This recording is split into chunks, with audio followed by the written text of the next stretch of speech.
May pabaril-baril pa si Jordan Clarkson, tinamaan ng referee sa ginawa ni JC. Shocking na full moment. Starting 5 si Jordan Clarkson kalaban mga idol ng New York Knicks. Ang parang G-League lineup nitong Washington Wizards. Wala si CJ McCollum, Chris Middleton at si Alex Orr. Ganun din naman sa Knicks dahil hindi naglaro si Jalen Brunson at iba pa sa kanilang starting 5. Narget ng Washington Wizards ang weakest link sa depensa ng New York Knicks at yun nga ay si Jordan Clarkson. Pinopostehan ng mas batang player si Kabayan. Agad na napatawag ng timeout si Mike Brown dahil mukhang delikado pa sila sa kamay ng mga batang players na to ng Wizards. Si Jordan Clarkson ang nagsilbing floor general at siya madalas ang nagka-ISO para sa New York. May mga pagkakataon talaga na pinipilit ni JC na mag-drive kahit na 2-3 ang bumabantay sa kanya at hindi pinapasahan ang ibang teammates na open naman. Maganda so far ang shooting ng Washington Wizards. Eto, great defense by Jordan Clarkson. In advance kagad yung bola pero agad na nakarecover ang Washington Wizards. Binalik kay JC at naitala ni Clarkson ang kanyang first 3-pointer of the game. Eto, kontra kay Clarkson na naman na atake mula sa left wing.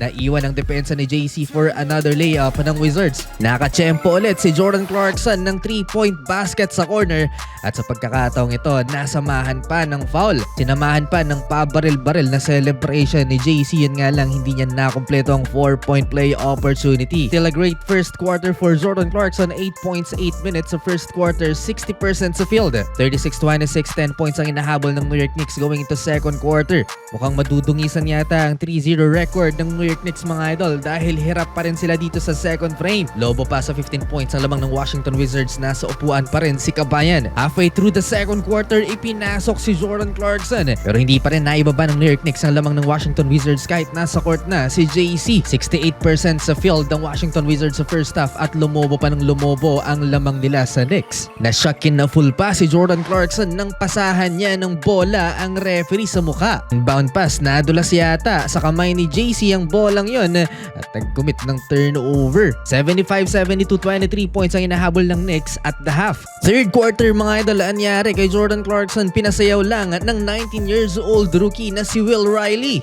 Eto pa, mismatch, naiskoran na naman si Jordan Clarkson. Si Marvin Bagley naman ang pumoste kay Kabayan. 2 points lang si Jordan Clarkson dito sa third quarter mula pa sa free throw line, bumagsak ang kanyang shooting.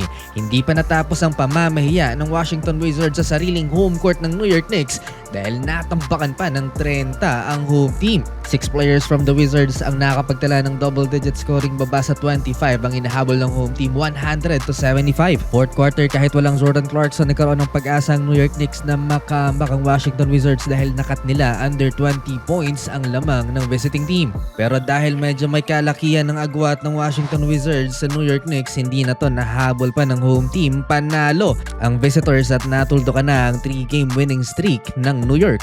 12 points si JC, may 4 na turnovers at 36% lamang sa field in 21 minutes.